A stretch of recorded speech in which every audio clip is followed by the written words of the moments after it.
জিয়াউল্লাহ, আজকে সুপ্রিম কোর্টে আইপ্যাকের মামলাটা ছিল এবং সেই মামলায় আমরা দেখতে পেলাম যে মমতা ব্যানার্জির যারা আইনজীবী ছিলেন, মুখ্যমন্ত্রী মমতা ব্যানার্জি, তারা সময় নিলেন।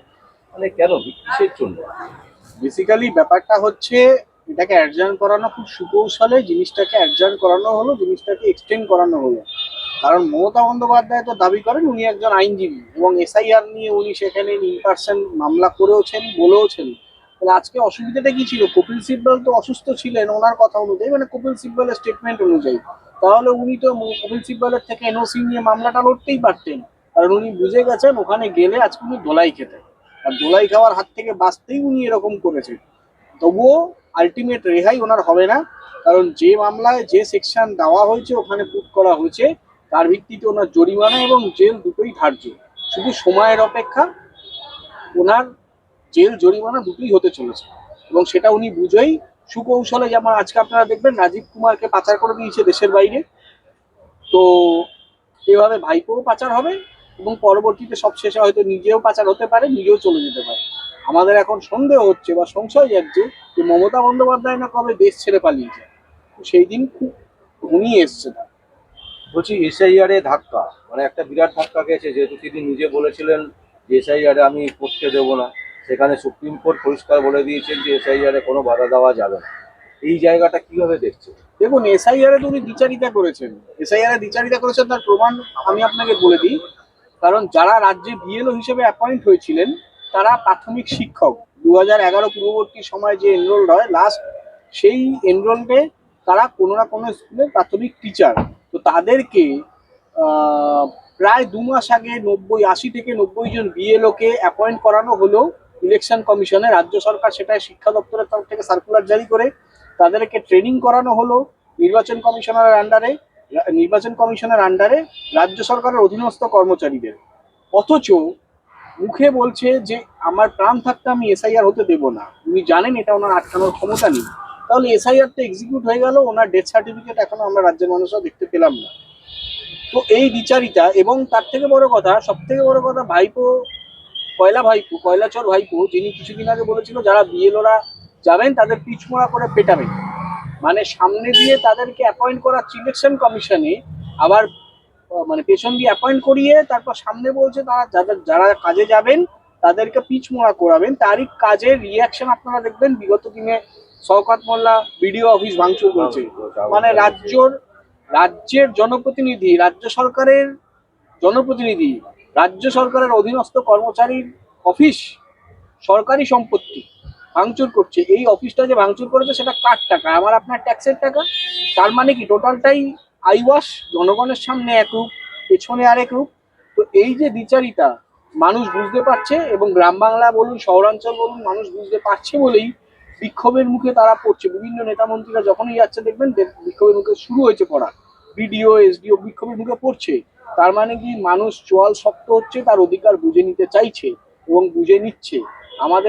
আমরা এটা বারবার আগে থেকে বলে আসছি, যত মানুষ অধিকার মানে শক্ত হাতে অধিকার চাইবে এবং অধিকারের দাবি জানাবে, শুধু বিচার হলো, বিচারে জাজমেন্ট হলো খাতায় কলমে করে দেওয়ার পরেও, যে আপনারা দেখবেন সম্প্রতি ডিএ মামলায় সম্প্রতি রায় হয়ে গেছে 25% দিতে হবে, এই নিয়ে রাজ্য সরকার 7বার হারলো, রিভিউতেও হারলো, কিন্তু রায়টা এক্সিকিউট হবে তখনই যখন রাস্তায় তারা নামবে।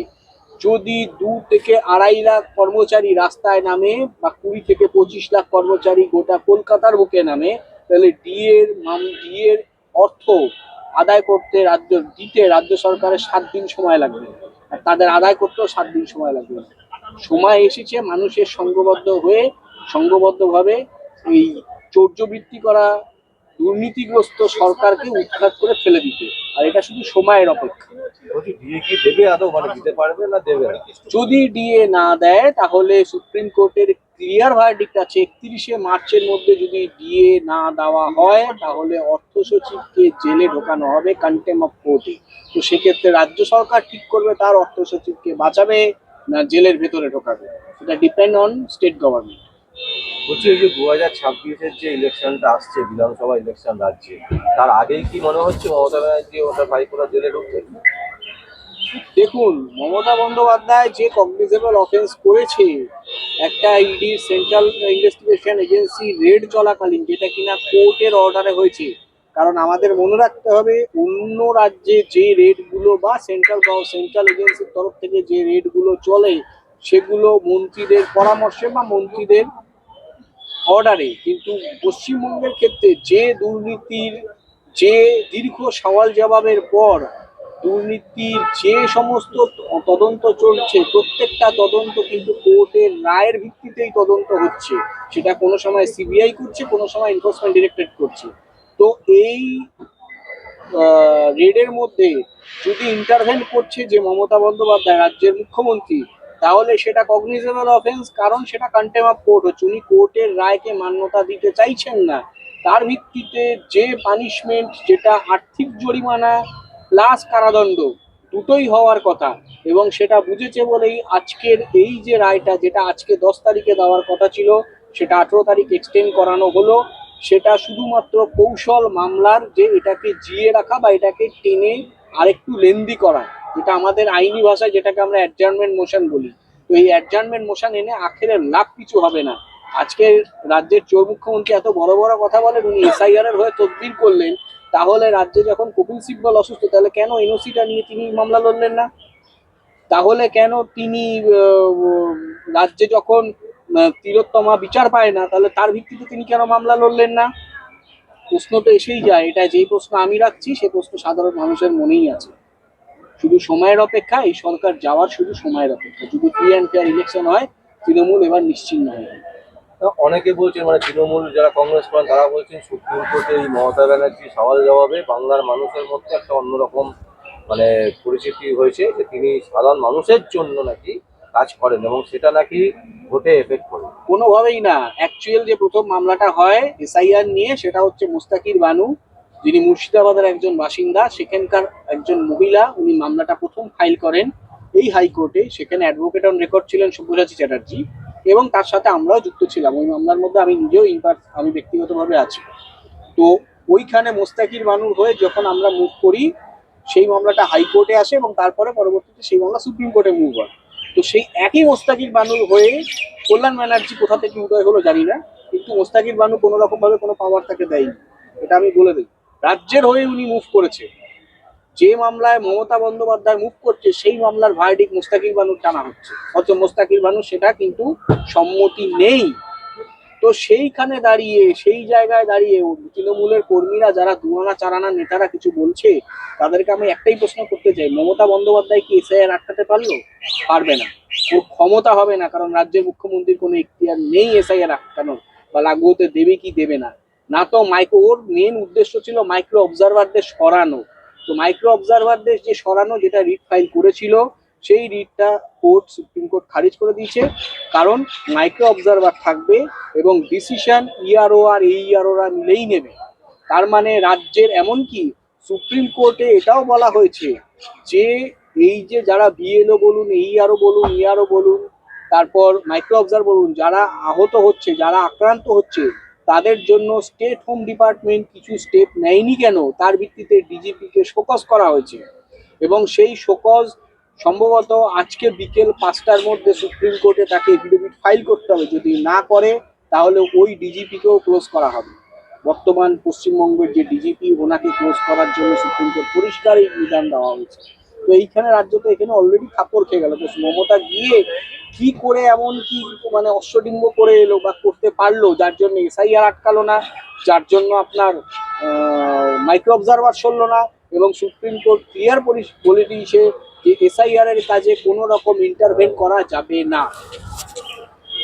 তো আলটিমেটলি তাহলে কি হবে, মানে আগামী দিনে এসআইআর অবশ্যই হবে।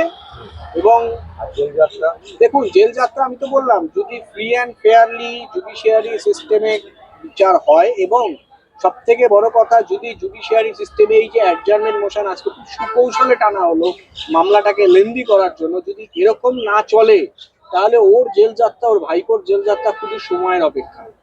দিয়ে মামলা তো এরকমই টেনেছিল, এই নানান রকম কারণে পিছিয়ে দেওয়া এই নিয়ে 2009 থেকে এই মামলা চলেছে। হ্যাঁ। এবং লাস্ট যেটা অপশন ছিল, ওরা রিভিউ পিটিশন ফাইল করেছিল, এবং এই রিভিউ পিটিশনেও এরা হেরেছে। এরপর আর কোনো জায়গা নেই এদের। এরপর রাজ্য সরকারের কাছে তদবির করার আর কোনো জায়গা নেই, কোথাও তদবির করার বা ওটাকে চ্যালেঞ্জ করার আর তদবির নেই। কারণ 2009 থেকেই মামলা চলছে, টিম 2026, রোপা 2009 অনুযায়ী, রোপা 2009 এবং আর্টিকেল 309 অনুযায়ী ডিএ হচ্ছে সাংবিধানিক অধিকার, যেটা মমতার তরফ থেকে বলা হয়েছিল যেটা সেটা তাদের দয়ার দান, কিন্তু সাংবিধানিক অধিকার না। কিন্তু রোপা 2009 যেটা বলা হয়েছে সেটা সুপ্রিম কোর্ট সেইটাতে সিলমোহর দিলেন, রোপা 2009 এস্টাবলিশ হলো এবং তার ভিত্তিতে ডিএ তাদের সাংবিধানিক অধিকার এবং 25% দিতে হবে, তার মানে 75ও দিতে হবে।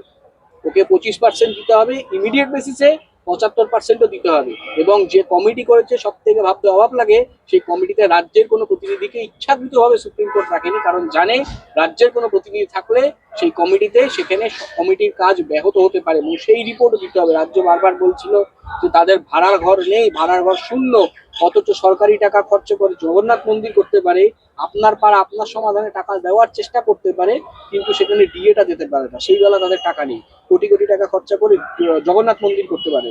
আমাদের রাজ্য মেলায় খেলায় মেতে আছে একটা শ্রেণীর মানুষ, কিন্তু রাজ্যের মানুষ আমরা যারা, তারা আমরা মেলা খেলা চাই না, তারা এমপ্লয়মেন্ট চাই, শিল্পায়ন চাই, কর্মসংস্থান চাই, শিক্ষা চাই, স্বাস্থ্য চাই। আমরা সবাই তাই চাই। কোনো রাজ্যের সরকার মেলা করবে, খেলায় টাকা দেবে, এইটা রাজ্যের সরকার রাজ্যের মানুষের কাছে এক্সপেক্টেড নয়।